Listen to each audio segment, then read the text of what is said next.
Thank you, worship team. All right, guys, we're going to talk about the fourth beatitude this morning. Matthew chapter 5, verse 6. Jesus says, "Blessed are those who hunger and thirst after righteousness, for they will be filled." Righteousness in this context is a right relationship with God and right relationships with others. And what flows from a right relationship with God is goodness. So righteousness is a right relationship with God, right relationships with others, shown in goodness. Now, it's very hard for me to stand here right now, because as I watch some of you walk in, I am blown away with the goodness that you have displayed. And God has communicated straight through you. The first guy who hit me as I watched him come in is Roy Medile. Friday night, Roy said, "Cliff, I noticed that your mom and dad's house was destroyed, demolished. Cliff, I'll never forget picking up your mom and bringing her to church." Well, my mom had Parkinson's. I had to leave a little too early to get to church. She couldn't make it on her own. And Roy, with his wife and two daughters, would pick her up. All right, that's goodness. You don't take time to pick up a woman in the process of falling apart with Parkinson's and bring her to church if something good isn't happening inside of you. And then Audrey, when you walked in, I am fully aware of the goodness that you have displayed to your precious family. Well, Audrey's not alone in here. Obviously, many of you have poured goodness into your spouse, into your children. And when I think of goodness, I think of my wife, Sharon. We used to travel 30 weeks a year from campus to campus to campus, moving into students' apartments. We'd clean the beer up off the rug or the floor. We'd put away the knives and whatever else was lying around. And Sharon would make a home, a new home, every week on the weekend as we prepared for another week on another campus somewhere. That's goodness. All right. Jesus says, "Blessed are those who hunger and thirst after righteousness, after goodness, after a right relationship with God and right relationships with each other. For they will be filled." They will be filled. Now, what's hunger and thirst all about? Well, guess what? If you don't hunger for food, what's going to happen to you? You're going to die.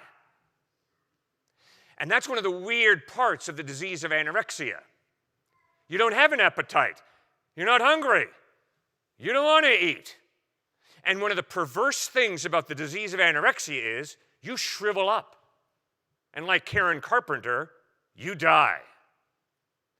Well, Jesus and the Bible insist that God created you and me to have a spiritual hunger. And the reason that spiritual hunger is so important is it is the essence of who you are, your soul. Your soul is your personhood.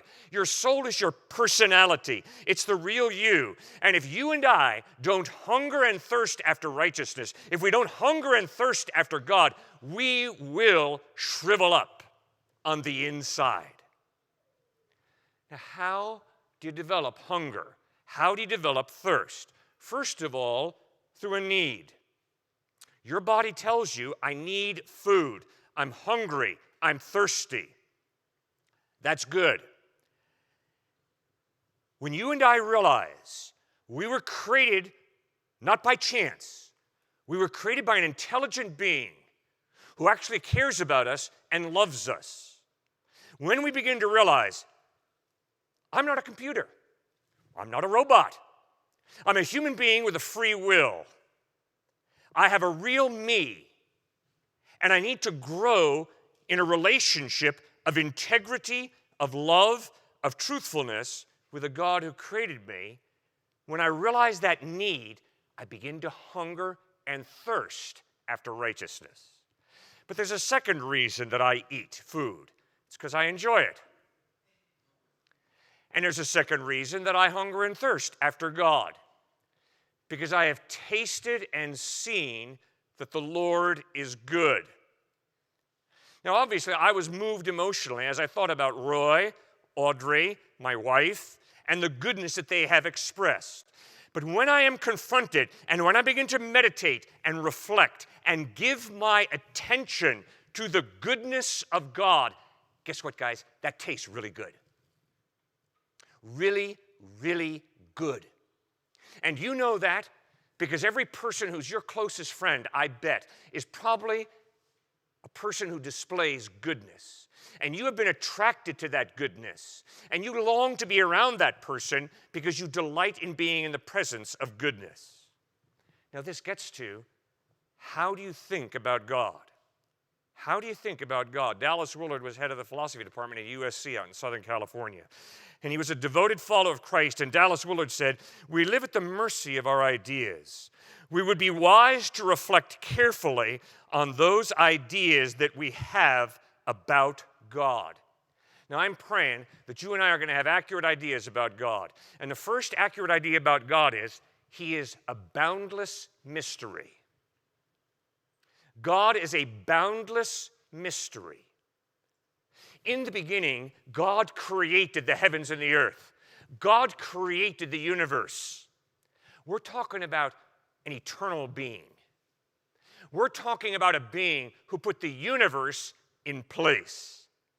To put it mildly, this is a rather large, powerful, all-knowing being. And if anybody ever thinks that they can put God in a box, if anybody ever thinks they can understand God totally, they are naive. Now, why is that so important to understand that God is a boundless mystery? Because if I put God in a box, if I think I've got all the answers to all the difficult questions, and I can totally wrap my mind around God, I will lose awe. I will lose an awe of the mystery of God. And Christianity, my faith, will deteriorate into the familiar, into, I just take it for granted. But when I begin to struggle with the unanswered questions, the mysteries of life, the mysteries of God, my awe of God grows. You lose your awe of God, and you will not hunger and thirst after God. I will not hunger and thirst after God. But when I remember and live out the awesome mystery of the magnificence, the majesty, the greatness of God, that is when I'm hungering and thirsting after God, and that is when I will get to know God better. But, second point, in terms of right thinking about God and growing in hungering and thirsting after righteousness is, God is not a woolly idea that makes me feel good when I'm going through a difficult time. No, God is a personal being. And God has proven this by revealing himself most clearly by becoming a human being. His name, Jesus Christ. And when I look at Jesus Christ, I see the character of God. I see his holiness. I see his compassion. I see his grace. I see his anger over evil. And I can promise you, if you love somebody and they're ripped off and hurt and you're not angry about that, you don't love them. So this whole idea about God cannot be loving and angry is poppycock, absurdity. No. Because God loves, God is angry about racism, sexism, sexual abuse, child abuse, all forms of injustice. God is genuinely angry. Why? Because he loves. If he didn't love, he wouldn't be angry. If he didn't love, he wouldn't give a rip about you, a rip about me. But because he loves, he's angry when we dehumanize each other. And that's why Jesus expressed the anger of God when he was confronted by religious hypocrisy, when he was confronted by evil. So, it is crucial in order to know God, to think accurately about God. Why? Because Dallas Willard was correct. We live at the mercy of our ideas. We would be wise to reflect carefully on those ideas that we have about God. Exodus chapter 34, verses 6 and 7. God reveals himself to Moses. The Lord passed in front of Moses, proclaiming, the Lord, the compassionate and gracious God, slow to anger, abounding in love and faithfulness, maintaining love to thousands, and forgiving wickedness, rebellion, and sin. Yet he does not leave the guilty unpunished. He punishes the children and their children for the sin of the fathers to the third and fourth generation. Well, that's not fair. That's not right, that he punishes the children of sinful people to the third and fourth generation. All that means is, if you live a life of an alcoholic and think your children are not going to be affected by that, you are naive. If you think you can be an abusive, neglectful parent and think it's not going to have repercussions down through the generations, you are naive. If you think you can be racist and not really scar people's lives, you are naive. There are incredible consequences of goodness, and there are incredible consequences of wrongdoing. And that's part of why Jesus says, blessed. Blessed are those who hunger and thirst after righteousness, for they will be filled. All right, now, the second point is, not only do we have to learn to develop an appetite for God, an appetite for goodness, but we also have to get a handle on righteousness. Goodness. Goodness is defined by the character of God. God is good.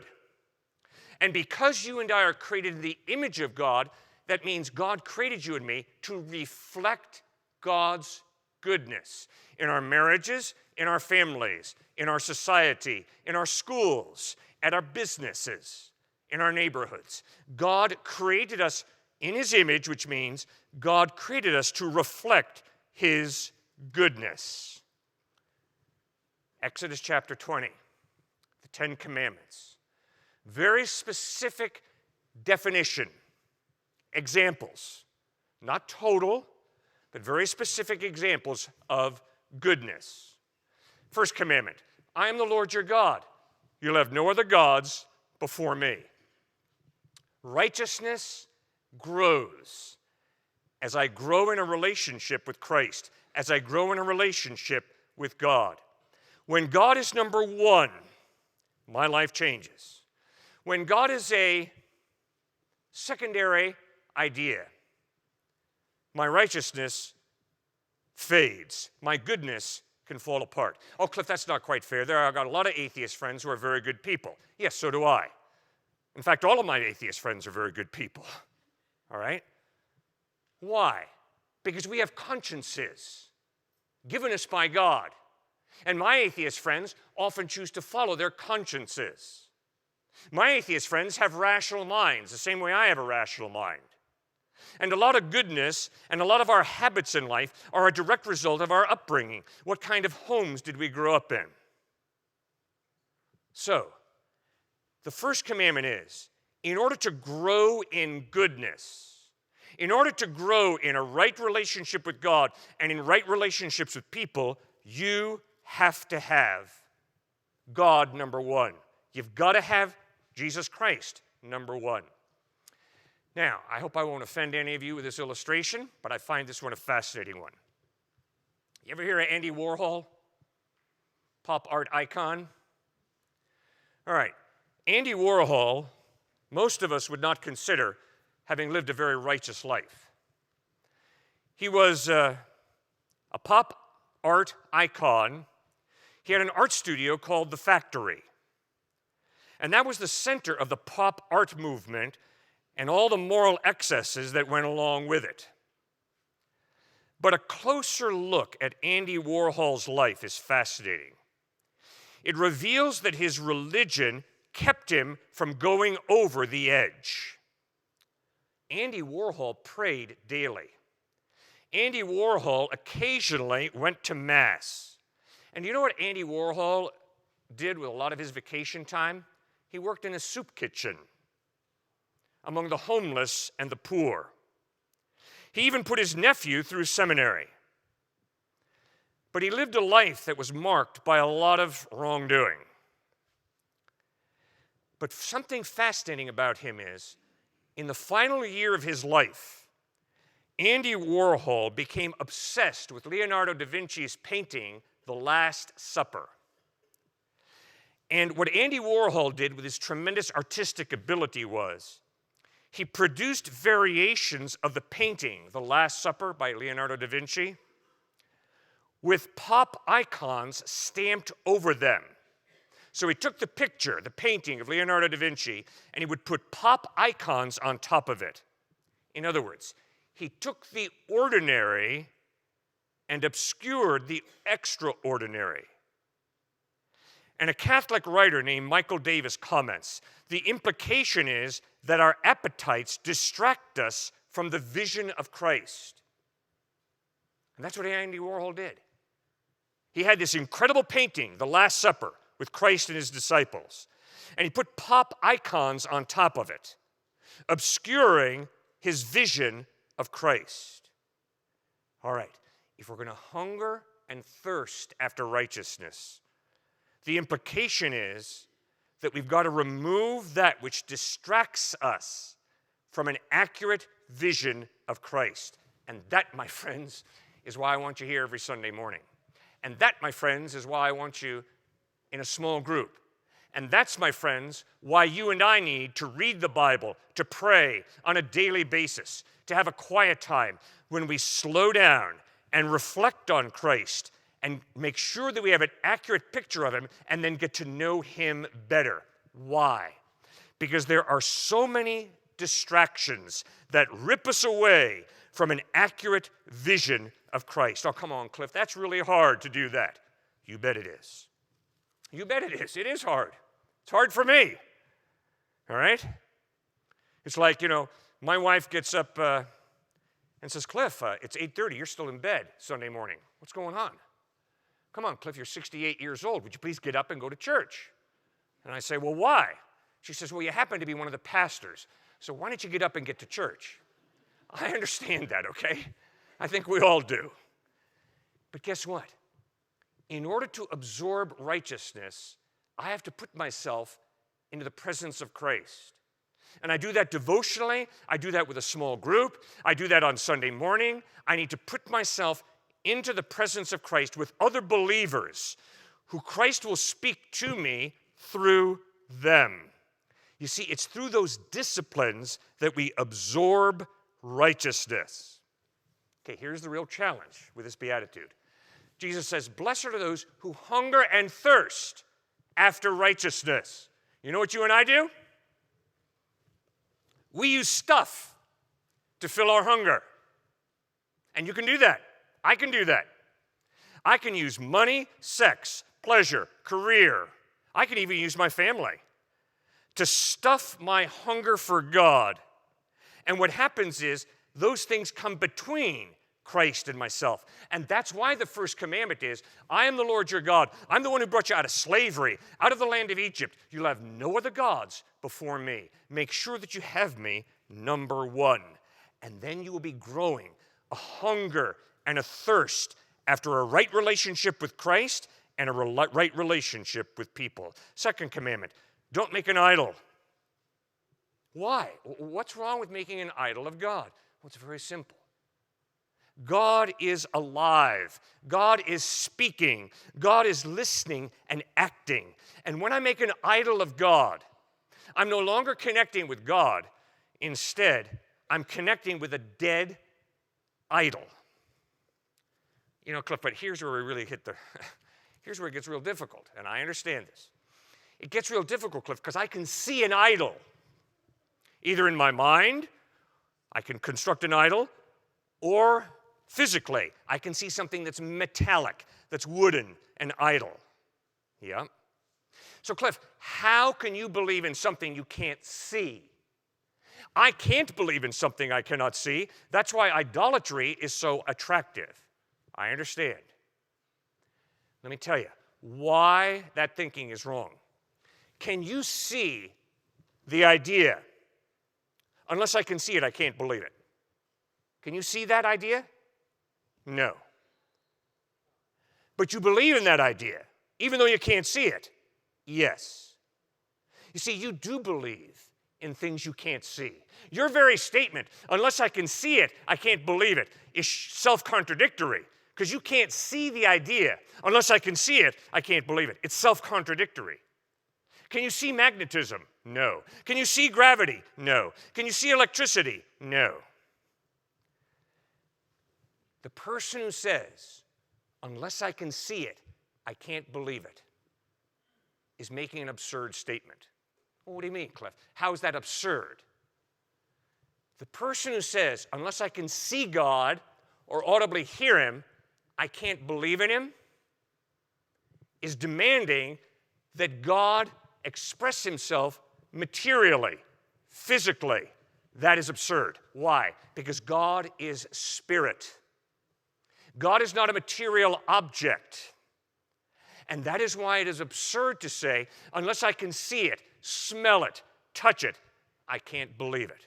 That's not true. Not true at all. Your experience of life proves that incorrect. So does mine. So the second commandment is, God is a living being. Don't reduce him to an idol. The third commandment is, do not misuse God's name.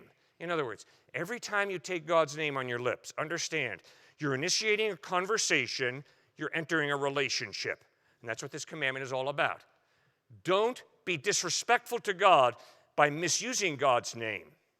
Instead, when you use the name of God, remember, I am beginning a conversation, I am entering a relationship. That's respectful. Fourth commandment, work 6 days, respect the Sabbath. Watch out. Jesus and the Pharisees had a lot of disagreements about how to respect the Sabbath. Remember, it's a matter of the heart. There are really two commandments here. Work 6 days. Work is good. Join God in the creative enterprise. Work. But set 1 day aside to worship him, to build relationships with your families. Righteousness is right relationship with God. Righteousness is right relationship with people, beginning with your family. Fifth commandment, honor your father and mother. Well, yeah, but Cliff, you don't know my mom and dad. That's not the point. It's not the point. The point is, God used your mom and dad to bring you into the world. Honor them. Doesn't mean you agree with all that they say, but honor them. Sixth commandment, do not murder. Do you know what that means? That means I'm not to hate you. I'm to love you. I'm to forgive you. And I'm to do something that's really hard. I'm to accept you in spite of the fact that you and I are really different. Yeah. Acceptance, love, not hatred, not murder. I'm not to judge you. I'm to accept you. God is the judge. I am to respect you and to love you. It means, this commandment about not murdering, that we're to handle conflict wisely. How do you handle conflict?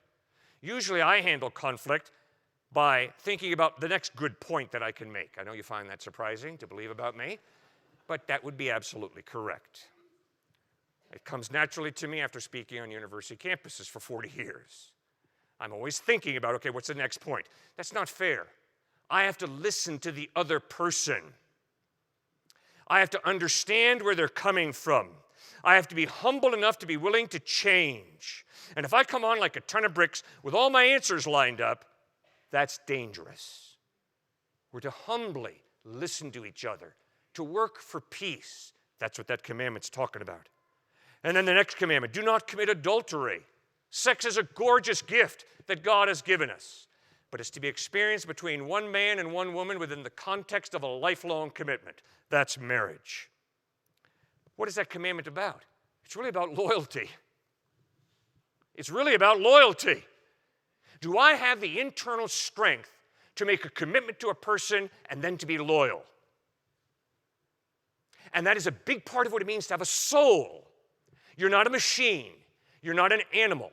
You're a human being created in the image of God. And therefore, you can be loyal and you can make commitments to people and keep those commitments. And the next commandment says, do not steal. In other words, be a good steward of the resources that God has entrusted to your care. Be generous. That's righteousness. Now, guys, guess what? I have to hunger and thirst after that. Why? Because I grew up in America. I'm part of a capitalist society. And I better think very, very clearly through what does it mean to handle the financial resources that God has given me? And that is one of the most difficult ethical questions for me personally. Because it's so easy to be greedy, it's so easy to be insecure, and then to want more for myself, more vacation, bigger house, better car. It just goes on and on. No, I am not to steal. Instead, I am to be a good steward of what God has entrusted to my care and then to share generously. And the 9th commandment says, do not lie. Do not lie. In spite of CNN and Fox. Do not lie. In spite of the media in the United States. In other words, protect the truth. Yeah, well, I don't like to protect the truth because that takes work. Yeah, you're right, it does take work, doesn't it? I just can't believe everything that comes on the TV screen in the name of the media. I have to do the work of finding out what is the truth. And I better do that when it comes to understanding who people are. I've got to work. You know what prejudice is? Prejudice is essentially laziness. Prejudice is saying, I don't want to do the work to find out the truth, so I'm just going to believe whatever soundbite I hear. And the Bible says no.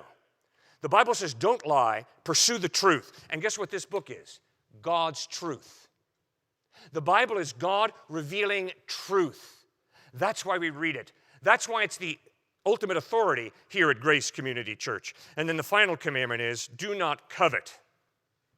So if I'm going to hunger and thirst after righteousness, I'm going to work on contentment, not coveting. Your spouse, your job, your bank account, your handsome, beautiful looks, I'm not going to covet. Instead, I'm going to be content. So Paul writes in Philippians chapter 4, verses 11 to 13, I have learned to be content. Obviously, it was not easy for him. I've learned to be content, whatever the circumstances. I know what it is to be in need, and I know what it is to have plenty. I have learned the secret of being content in any and every situation, whether well-fed or hungry, whether living in plenty or in want. I can do all things through Christ who strengthens me. That's contentment. The 10th commandment is, do not covet. Instead, learn to be content. So Jesus said, blessed are those who hunger and thirst after righteousness, for they will be filled. Well, what on earth does that mean, Jesus, to be filled? It means to have an experience of God's love. It's Peter in John 21. He's denied knowing Christ 3 times. And what does Christ do after he rises from the dead and meets Peter on the beach? You idiot. No. He asks him a very personal question. Peter, do you love me? Peter, I'm here. I died on a cross for you, bud. You denied knowing me. You're a turncoat. You're an incredibly superficial, trivial friend. No, he didn't say that. He said, Peter, come on, bud. Do you love me? Feed my sheep. I'm not putting you on the back shelf, Peter. I have a mission for you. Feed my sheep. Love. Love fills us. Blessed are those who hunger and thirst after righteousness, for they will be filled. Joy fills us. Joy comes from knowing God's love, experiencing it. That's what joy comes from. Peace. Fear not, Isaiah writes in Isaiah 41:10, for I am with you. Be not dismayed, for I am your God. I will strengthen you and help you. I will uphold you with my righteous right hand. Do you have that kind of peace? Fred, as you look forward to death, you look forward to it because you know you're going to step into the presence of Christ, and you've made that crystal clear to me abundantly. That's peace, brother, and you've got it. And then there's the presence of God. God has said, never will I leave you, never will I forsake you. So we say with confidence, the Lord is my helper. I will not be afraid. What can man do to me? And then there's courage. You will be filled with courage that comes from conviction about the truth of Christ. And that's why Paul writes to a young man named Timothy, who's not very brave. He struggles with fear.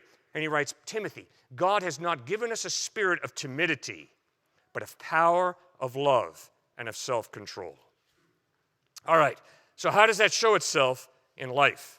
I want to give you one example. Pastor John Claypool passed away in 2005. But years before that, he had a 10-year-old daughter who died of leukemia. And he grieved. He grieved big time. And yet, instead of asking the question, why did this happen to me? He asked, what is there to be thankful for that we can use in constructing a new future? You see, when you hunger and thirst after righteousness, and you understand who God is, you have an accurate understanding of who God is, you have an accurate understanding of who people are, then basically what happens is, instead you begin to ask more consistently, what is there to be thankful for that we can use in constructing a new future? Instead of the question, why did this happen to me? I'm angry with God, I'm angry with life, because I lost my 10-year-old daughter. All right, so Pastor John Claypool writes the following. Who was Laura Lou, really? She had been a gift, not something I had created and therefore had the right to clutch as an own possession, but a treasure who had always belonged to another, to God. She had been with me solely through the gracious generosity of Christ, of God. At every given juncture, we humans are given the freedom to choose the attitude we assume. And so it was with me. I could be angry that Laura Lou had died after only 10 short years. Or I could be grateful that she had lived at all and that I had been able to share in her wonder. I chose then, and I still do, the way of gratitude. Friends, that's what it looks like practically, to hunger and thirst after righteousness. I can choose anger, I can choose bitterness, or I can choose gratitude to God for all that he's given me. See, that's why coveting is so wrong. Because coveting is the opposite of gratitude. It's saying, God, you haven't given me enough. And gratitude is saying, no, God, you have been too generous to me. Thank you. I hunger and thirst after you. And that's what John Claypool did very intentionally after the death of his 10-year-old daughter, Laura Lou. That, my friends, is what it means to be filled. Filled with love, with joy, with peace, with patience, with kindness, filled with the presence of God, filled with hope that I will see Laura Lou again one day. And that, friends, is what Jesus wants for you and for me. Blessed, blessed, Jesus said, are those who hunger and thirst after righteousness, for they will be filled. Let's be filled as we hunger and thirst after God, after Christ, after goodness, after living a life of integrity and compassion and grace. For that is by far the most exciting, the most fulfilling life possible. Let's bow and pray together.